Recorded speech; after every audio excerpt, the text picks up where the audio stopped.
السلام علیکم ورحمۃ اللہ وبرکاتہ۔ اعوذ باللہ من الشیطان الرجیم، بسم اللہ الرحمن الرحیم، الحمد للہ رب العالمین، والصلاة والسلام علی رسولہ النبی الکریم وعلی آلہ واصحابہ اجمعین۔ صدر مسلم پرسنل لاء بورڈ و صدر اجلاس محترم المقام فقیہ الاثر حضرت مولانا خالد سیف اللہ رحمانی صاحب، بورڈ کے نائب صدور محترم، جنرل سیکریٹری محترم، سیکریٹریز اور اکابرین مسلم پرسنل لاء بورڈ، معزز حاضرین اکرام، عزیز نوجوان ساتھیوں، پس پردہ سننے والی میری ماؤں بہنوں، عزیزان گرامی، میں مشکور ہوں یہاں کے انتظامیہ کا، کسی وجہ سے گاڑی تاخیر سے آئی، لیکن ان نوجوانوں کا بھی مشکور ہوں جو میرے لیے راستہ بنایا، ورنہ اب تک بھی میں اسٹیج تک نہیں پہنچ سکتا۔ یہاں سے 1.5-2 کلومیٹر تک پوری ٹرافک جام ہے۔ آپ کی آمد کو، آپ کے اتحاد کو، آپ کے یہاں بیٹھنے کو میں سلام کرتا ہوں۔ عزیزان گرامی، آپ خطاب سنیں گے، بڑا بصیرت روز خطاب ہوگا، لیکن خطاب میں زور خطابت نہیں ہوگی۔ صدر محترم کے بہت نرم بات کرتے ہیں۔ لوگوں نے اس سے پہلے انتخاب کے وقت کہا تھا یہ رقیق القلب بھی ہیں، نرم دل بھی ہیں، نرم کلام بھی ہے، نرم گفتگو کرنے والے ہیں، بورڈ کی قیادت کے لیے اولو چاہیے۔ میں نے اس وقت کہا یہ بڑے اولو العزم ہیں۔ اگر آپ سیرت طیبہ کے بعد خلافت راشدہ کا مطالعہ کریں تو پتہ چلے گا حضرت ابوبکر صدیق رضی اللہ تعالیٰ کی ذات وہ ذات تھی جو بڑے رقیق القلب، نرم گفتگو والے شخصیت تھے۔ لوگوں نے ان کے بارے میں بھی یہ سوچا تھا یہ کیسے کریں گے، لیکن جب شریعت اسلامی کو خطرہ پیدا ہوا، لوگوں نے زکوٰۃ دینے سے انکار کیا۔ آپ نے کہا ان کے خلاف میں کوچ کرتا ہوں۔ حضرت عمر جیسے جلیل القدر، بہادر، شجاع خلیفہ، وہ جو ہے وہ بعد میں خلیفہ ثانی بنے، وہ کھڑے ہو گئے اور انہوں نے گزارش کی امیر المومنین حالات پر خطر ہیں، افواج کوچ کر چکی ہیں، مدینے کی حفاظت کے لیے کوئی نہیں۔ آپ نے کہا عمر جب تم ادھر تھے تو بڑے بہادر تھے، اسلام میں آ کے کیا تم کمزور ہو گئے ہو؟ یاد رکھو میرے لاش کو کتے مدینے سے کھینچ کے لے جائیں، میں زندہ ہوں اور شریعت میں تبدیلی آ جائے یہ ناممکن ہے۔ انہوں نے کہا عمر سنو، اگر کوئی رسی ایک دیتا تھا زکوٰۃ میں، اگر وہ قبیلہ یا شخص انکار کرے گا میں اسے تلوار کے ذریعے وصول کر کے رہوں گا۔ عزیزان گرامی، آپ نے دیکھا ہمارے صدر محترم کو، نرم دمے گفتگو، اقبال نے کہا تھا گرم دمے جستجو، رزم ہو کے بزم ہو، پاک دل و پاک باس۔ کیا کیفیت ہوئی؟ حکومت نے کہا ہم لا کے رہیں گے۔ صدر محترم نے پریس کانفرنس میں کہا دستور کے دائرے میں جتنی جد و جہد ہوگی، جتنا احتجاج ہوگا ہم کریں گے اور ہم پیچھے ہٹیں گے نہیں۔ آپ کو اتفاق ہے آپ صدر صاحب کے ساتھ ہیں؟ کہیے اگر ہے تو ہاتھ اٹھا کے نعرہ تکبیر، نعرہ تکبیر۔ یہ آواز مہاراشٹر تک نہیں جا رہی ہے، دلی تک، ذرا زور سے نعرہ لگائیے نعرہ تکبیر۔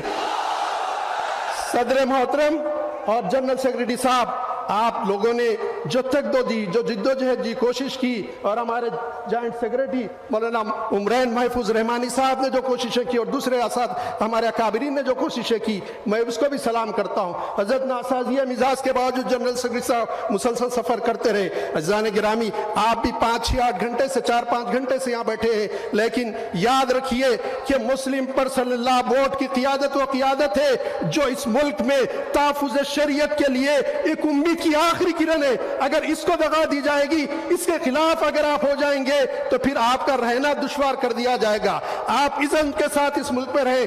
بورڈ کی قیادت ہم کو کسی لیے کہتی ہے، پکارتی ہے، ہر وقت ہم لبیک کہیں گے۔ اگر وقت مانگو وقت دیں گے، دولت مانگو دولت دیں گے۔ اگر ہم کو کہا جائے روڈوں پر آ کر یہ جیسے بیٹھ جاؤ، بیٹھنے کے لیے تیار ہے کہ نہیں کہ یہ تیار ہے؟ محترم حاضرین اکرام، وقف کا معاملہ 1-2 منٹ میں عرض کرتے ہوئے آگے بڑھ جاؤں گا بات کو۔ وقف کے بارے میں بہت سارے بات آپ سنتے رہے، کہیں جاتی رہی اور کہیں جاتی رہے گی۔ میں ایک بات آپ سے کہنا چاہتا ہوں، یہ مسئلہ مساجد کا ہے، قبرستانوں کا ہے، درگاہوں کا ہے، امام باڑوں کا ہے۔ عزیزان گرامی، بہت سارے ہمارے اداروں کا ہے، مدارس کا ہے، لیکن بہت سال پہلے आज से तकरीबन 20-25 साल पहले विश्व हिंदू परिषद ने किताब शाये की, जिसमें तकरीबन 4000 मसाजिद और दरगाहें और खानखाहें और इमाम बाड़े हैं, जिसके बारे में उनका दावा यह है कि ये मनादिर तोड़ के बनाए गए। ये उन्होंने कहा, एक बहुत बड़े मकसद से कहा, और वो समझते हैं ये मौका है कि वो बताकर वो 4000 मसाजिद को हासिल कर लिया जाए। और यकीन मानिए, ये वक्त बिल पास होता है पार्लियामेंट में, आप रोक नहीं पाएंगे उन 4000 मसाजिद को। आज जो कुछ यूपी के एक इलाके में हो रहा है, जो है वहां पर क्या जुल्म किया जा रहा है। मस्जिद मुसलमानों की कुछ ही देर में फैसला होता है, सर्वे की इजाजत, अपील दायर भी सर्वे की इजाजत दे दी गई, और फिर जाते हुए नारे लगाते हैं, मुसलमान रोकते हैं तो झगड़ा होता है, फिर 3-3 मुसलमान शहीद कर दिए जाते हैं। इस वक्त आपको बेदार रहना पड़ेगा। और मैं उन भाइयों से भी कहना चाहता हूं जो गैर मुस्लिम है, मेरी उनसे गुजारिश है, सोच के देखिए, जिसके घर तोड़े जा रहे हैं, जिनको तोड़ा जा रहा है, चाहे वो इबादत गारें हो, किसी के रहने के मकान हो, आप सोच के देखिए, क्या वो हिंदुस्तानी नहीं है? वो रकम हिंदुस्तान की नहीं थी? हिंदुस्तान का नुकसान नहीं हो रहा है? किसी शख्स को मारा जाता है और बार बार टीवी पे ये बताना कि ये गद्दार मुल्क के चले जाओ। मैं आज आपसे पूछना चाहता हूं, मुझे बताओ, तुम्हारा पहला सैटेलाइट जो तुमने बनाया, जिसका नाम रोहिणी था, वो जो है किसने बनाया? किसकी निगरानी में बनाया गया? और वो सैटेलाइट व्हीकल सबसे पहले जो है मदार के करीब छोड़ी गई, किसने छोड़ा? किसकी निगरानी में छोड़ा? मैं बताऊं आपको, आप सुने तो ताज्जुब करेंगे। इनसे पूछिए, मेरे सामने लाइए, पहला हेलीकॉप्टर इस मुल्क के डिफेंस के लिए किसी ने बनाया तो वो मुसलमान था। कौन था बताऊंगा आपको।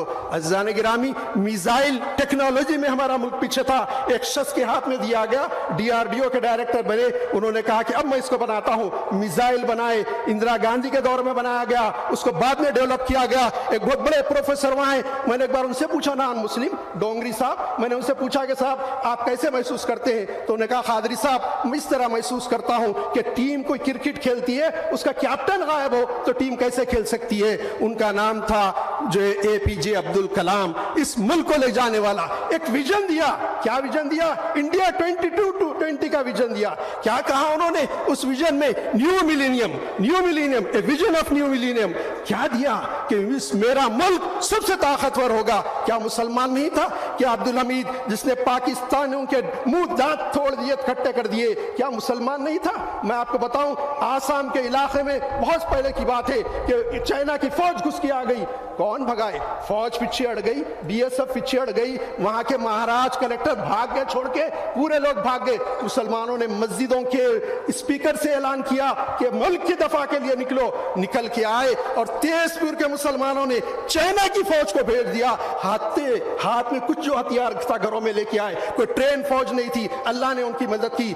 झागला चीफ मिनिस्टर थे, उनको कहना पड़ा कि तेजपुर के मुसलमानों ने हिंदुस्तान की लाज रख ली। हम हर वक्त महाराज लाज रखने के लिए तैयार है, लेकिन हमारी शरीयत में, हमारे वक्त में जिसको दस्तूर इजाजत देता है, आर्टिकल 25, 26, 30, मैं ला का भी स्टूडेंट रहा हूं, मैं जानता हूं, LLM किया हूं, मैं इस वक्त उसकी वजाहत में जाना नहीं चाहता। हम पढ़े हैं, हम जानते हैं। आप उसके परख क्यों आ रहे हैं हिंदुस्तान के दस्तूर के? आप सिर्फ मुसलमानों की इबादत गाहों को निशाना नहीं बना रहे। आप चाहते हैं कि इस मुल्क के दस्तूर को बदल के रख दिया जाए। हम आपकी नीयत को भी जानते हैं। मैं सेक्युलर भाइयों से गुजारिश करता हूं कि इनके अज़ाइम को समझिए। यह मुल्क की ताकत डाइवर्सिटी में है। यह मुल्क का इत्तेहाद उसी वक्त रहेगा जब अमन और सुकून के साथ सो रहेंगे। अज़ीज़ान गिरामी, छिट्टी आ गई है, वक्त बहुत कम है, मैं जानता हूँ काबिल को सुनना है। इकबाल ने हमारे आबा अजदाद के बारे में कुछ बातें कही थी, अशार कहे थे, वो कहते हुए इजाजत चाहूंगा, उसी रुख पे हमको जाना पड़ेगा। इकबाल ने कहा, हम ही एक थे तेरे मारे की आराम में, कभी खुशकियों में लड़ते, कभी दरियाओं में, दिया जाने कभी यूरोप के कलीसाओं में, कभी अफ्रीका के तपते हुए सहराओं में। शान आंखों में नजर थी जहांदारों की, हम कलमा पढ़ते थे छांव में तलवारों की। टल ना सकते थे अगर जंग में, अड़ जाते थे, पांव शेरों की मैदान से उखड़ जाते थे। तुझसे सरकिश हुआ कोई अगर तो बिगड़ जाते थे। तेज क्या चीजें, हम तोप से लड़ जाते थे। नफ्स तौहीद का दिल पे बिठाया हमने, जेर खंजर भी ये पैगाम सुनाया हमने। आपका इत्तेहाद होगा, मसालिक मशारिफ को छोड़िए, मकातिब की फिक्र छोड़िए, फिक्र करिए मुसलमानों के इत्तेहाद की। तो इस अज़्म के साथ जीजिए कि शब गुरेजा होगी आखिर जलवे खुर्शीद से, ये चमन मामूर होगा नाग़मे तौहीद से। वाखिरु दाना अल्हम्दुलिल्लाहि रब्बिल आलमीन।